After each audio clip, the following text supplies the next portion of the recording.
The teacher in my coaching program is a special education teacher in eighth grade who works in both an English and social studies classroom in a co-taught setting with a gen ed teacher.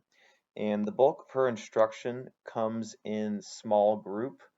And to get a grasp of the current reality, myself and my teacher in my coaching program, watched her 15 to 20-minute small group video of a particular lesson, and we were able to get a very good idea of the current reality.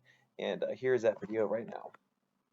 Supposed to be doing. So when you compare two different types of text, when they're asking you about the validity, which is the strength of a text, meaning that it's valid, these are some things that you should be looking for. Because the first thing that one issue we had yesterday was everybody thought that text 2 was the actual stronger text, but it actually isn't. Okay, text 1 is actually the stronger text, and the reason is this. Okay, so when your assignment asks you what is what conflicting information do both texts present on the Great Depression, we go back and I wrote some points just to help us out. Okay, when you get to text 2, even in the first paragraphs, it's telling you many think the depression was caused by the stock market crash, right, of 1929. In text 2, it says, but actually the depression was mainly caused by underlying problems and imbalance in the. After we both viewed that particular video, we scheduled a time to sit down where I start off by asking questions about her particular video to get a grasp of the current reality, and then went forward with the rest of the identified questions. Okay, so we have Miss Cox here, who is a 8th grade special education teacher at Shiloh Middle. And what we went ahead and did before this session was watch her small group instruction of her 4th period class. And Miss Cox went ahead and filled out the Watch Your Students and Watch Yourself survey questions. And that's kind of where we're going to start right here, Miss Cox, is what were your initial findings when you filled out the survey of watching yourself? We'll start with yourself. What were your initial comments and concerns right there? Clearly more soft calls with some of my students, calling on them when they didn't necessarily raise their hand to answer, kind of pausing and asking them to reinforcement questions so that they can answer instead of myself continue to talk. And that was, I also noticed that, like, you were excellent in explaining the task at hand. Content knowledge is 100% there, but we weren't able to really clearly understand what the students knew or know, mainly because there was a lot of you talking right there. But the content knowledge is there, absolutely. So let's switch over to our Watch Your Students survey right here. And what were your findings when you were watching your students during your small group instruction? There wasn't a high level of conversation, really high level engagement really going on. They were kind of listening to me. They weren't being disrespectful because they really wasn't talking. So absolutely. So that wasn't an issue, and a couple hit chat, but it just wasn't again a lot of soft calling. And that's kind of what we've seen overall with virtual learning. It's hard to get these kids to actually engage and talk. And that I really think might be some goal we talk about in a little bit, but getting a way to have them engage with themselves and you with these lessons. So we're going to move forward with some questions that maybe help us identify a goal. So thinking about that lesson we just watched together, on a scale of 1 to 10, with 1 being the worst lesson you've taught and 10 being the best you've ever done, how would you rate that particular lesson? Probably about a 5. Okay, and what makes it a 5? Because I felt like I could have definitely tried to get them more engaged with the conversation and get them more active as far as talking. Okay. I mean, I know it's the morning, but hey, we got to wake up. Absolutely. And maybe pausing a little more to make sure that they understood what I was saying, other than just because they'll do that anyway. I get that. So yeah, instead of the yes or no questions, maybe try to have them explain their thinking in some way, shape, or form. Okay. So what pleased you about the lesson? What made it? What were you happy about with that 5? Believe it or not, they actually did a little bit better after we got off the lesson, and I checked those testing scores and those assignment scores. So that group that I had actually did improve than what they did before, because it was kind of a reinforcement lesson that I was doing. So that they actually got it after the fact, even though they weren't that engaged doing the Absolutely, okay.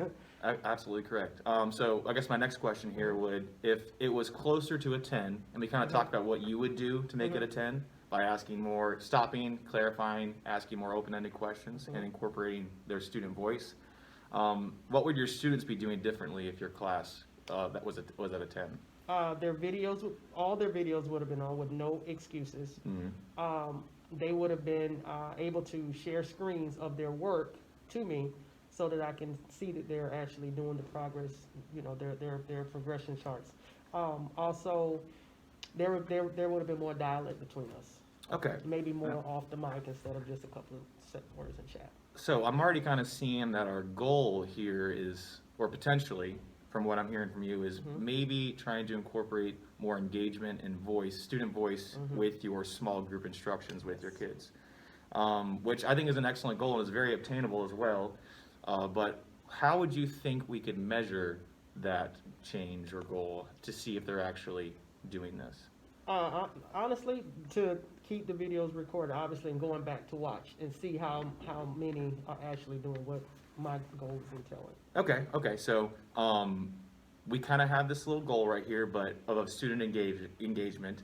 And do you want that to be your goal that we're going to focus on this? Okay. I will. So we have student engagement, and we need to kind of have a something we need to look forward to something to reach for with the student engagement. So I know your small group instruction, and how many kids do you say you usually have in your small groups? Probably no more than 8. Okay, and what would be an obtainable number of students being engaged for a goal to be set here? 7. 7 out of 8? Okay, Yes. absolutely. Okay, so we're gonna have our goal to be 7 out of 8 students per a small group are engaged in working towards actually communicating with not only their peers and yourself. Yeah. Okay. I like that.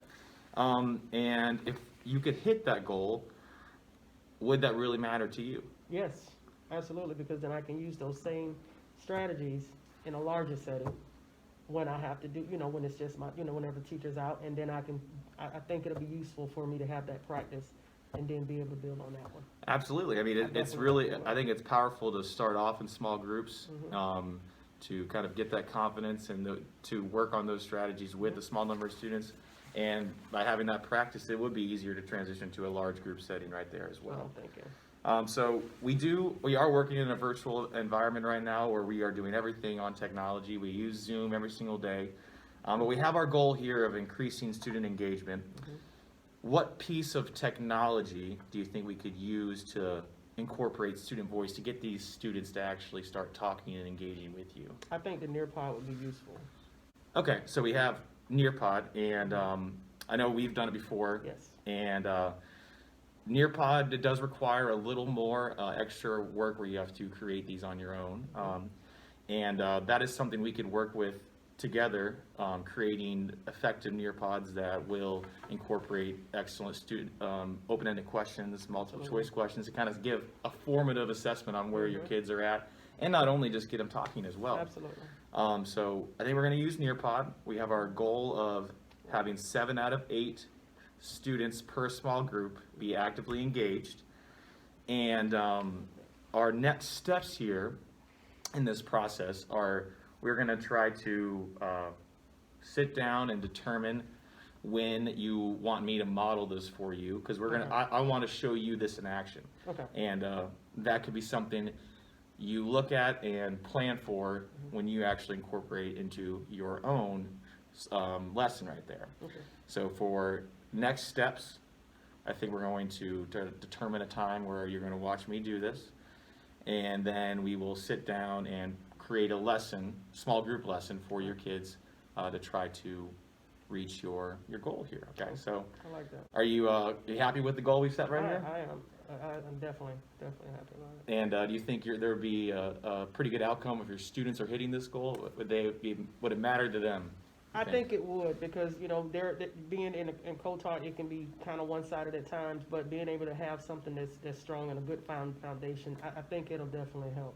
It'll benefit the masses. Absolutely. I kind of think it would maybe bring a little normal sense to school as well, I do. where they get to actually use their voice, because it's hard over the internet, but in the classroom, as we all know it, they can get a little rowdy right there, but I think they kind of miss that. Okay, so we got our goal, we got our steps, we got our technology piece. Yep. Let's put it into action. I like it. All right.